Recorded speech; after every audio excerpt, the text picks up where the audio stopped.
Okay, so I'm going to start by just going through briefly about the graduate market for the accounting industry.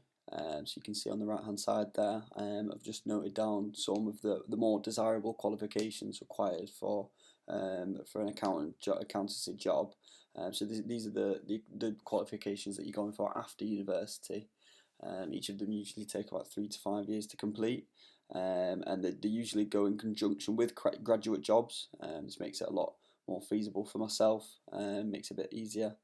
I've also just listed their profile of an ideal candidate for the industry. So obviously somebody that can work effectively on their own or in a group. Previous experience does also help, so maybe work experience and things like that, as well as some general employer requirements, as well as some job analysis on the field. So I'm then just going to move on. Just a quick overview of some of the results that I found from different assessments in assessment one. So some of my strengths from the SWOT analysis sort of portray that I'm confident in communicating with others. I'm great in organising and managing tasks ahead of time. Some of the weaknesses can also include letting my feelings persuade me with choices over what is theoretically the best option. Some opportunities that I've found is my strengths of being effective at communication, can be used as an opportunity to improve in the areas that are lacking. Some of the threats is the inability to be self-reliant sometimes. Could be a threat towards developing myself. Using the Johari exercise as well with my peers, I've found that we've mutually agreed that I'm mature, passive, adaptable, confident, and I can be extroverted in certain situations. So within this section, I'm just going to briefly overview my current personal development plan at the moment. I've highlighted 4 skills that I feel like I need to improve on. So the first one being motivation skills. So the main way to combat this really is get some guidance from some university lecturers and people I have at work. I'm aiming to be more self-sufficient. So I can find some exercises at uni or work. It requires me to work individually for a long period of time. Excel skills, so a lot of online platforms will have some tutoring there, as well as my time management skills. So I'm already doing that now with calendars and time logs where I can refer back to and improve there. This is all building up and leading towards becoming the ideal candidate for employment. As sometimes at the moment, some of the key areas that are lacking at the moment are punctuality. So that again leads to time management skills.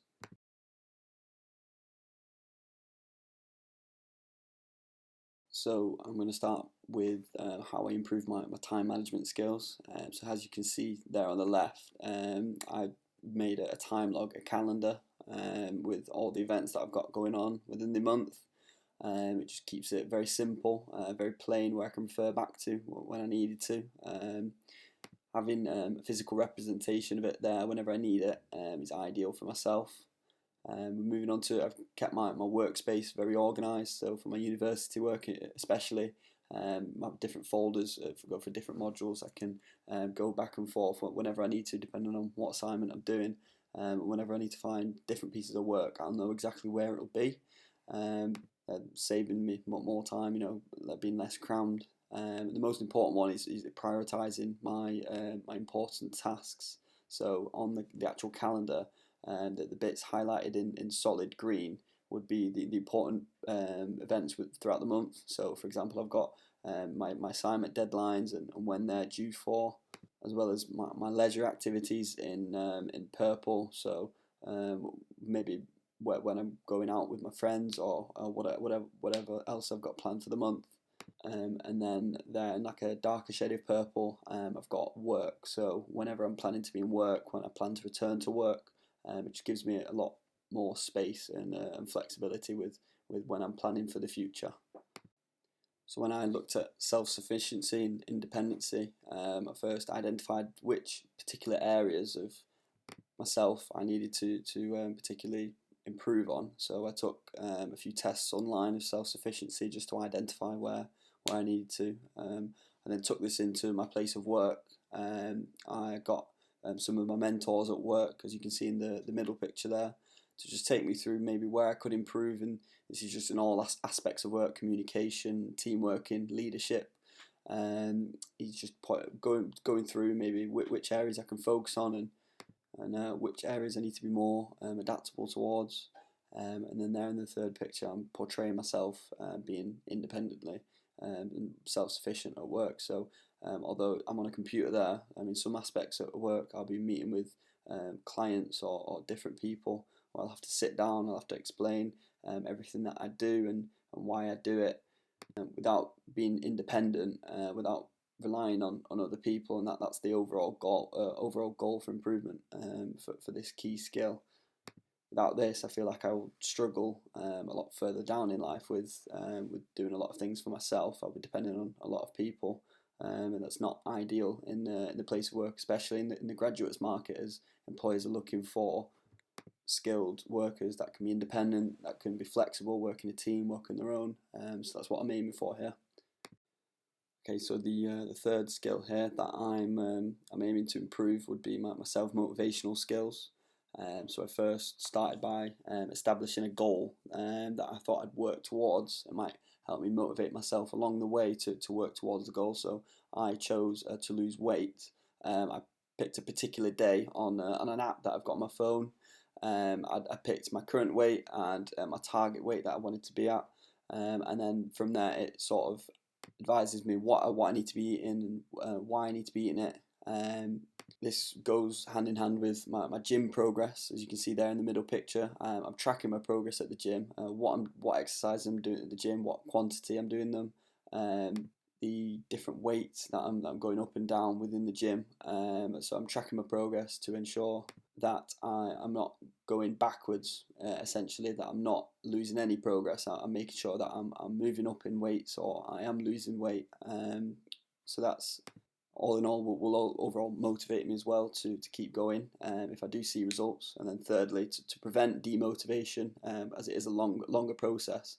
I've gone online, I've had a look at different gym routines that I could work with. It just make sure that I'm not doing the same routines over and over again, no repetitiveness in what I'm doing. I'm changing things up, and obviously that overall will decrease or increase motivation, prevent demotivation, essentially. I feel like that's working for me currently. So now we're going to be looking into my Excel skills. I believe that this is a key skill that's needed for the accounting industry as a whole. I believe a lot of the operations that they have there within most companies revolve around this one app from Microsoft. So the first thing I started doing is learning new formulas. Now this came easily through my different modules that I have at uni. So I had a module that one of the parts revolved around Excel. I got some tutoring from a module teacher.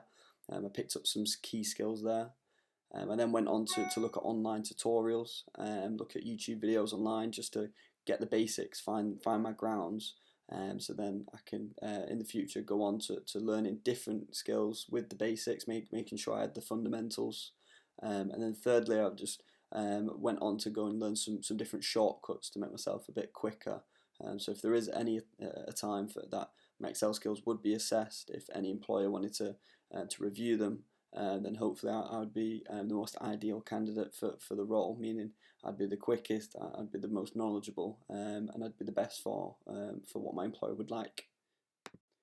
So just moving on to the summary of learning that I've discovered after partaking in all this work and trying to upgrade all the skills.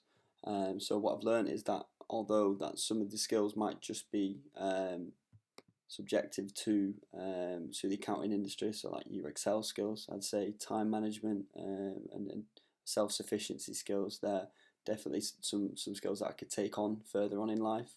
And there's other parts of my life that I believe that I've picked up a bit easier. So now reviewing my current PDP, I've highlighted this along the way of improving myself, but essentially I want to change the date on my current PDP as it's incorrect. I confidently say that it won't take me until July 2025 to complete the tasks or improve on the tasks that I believe, and I believe before then I'll need 4 more tasks to improve on, and that's what I aim to do in the next slide.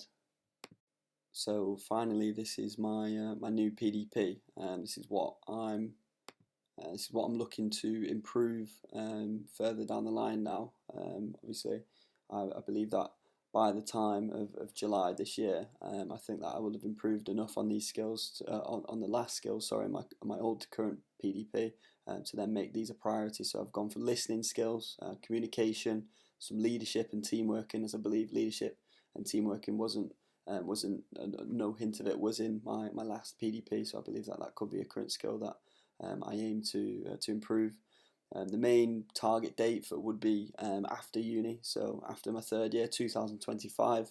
Although teamwork and skills, I reckon at the end of this calendar year, December, would be a great time to review it, as and it can be critiqued, and I can see different areas that I need to improve on. But apart from it, that would be it.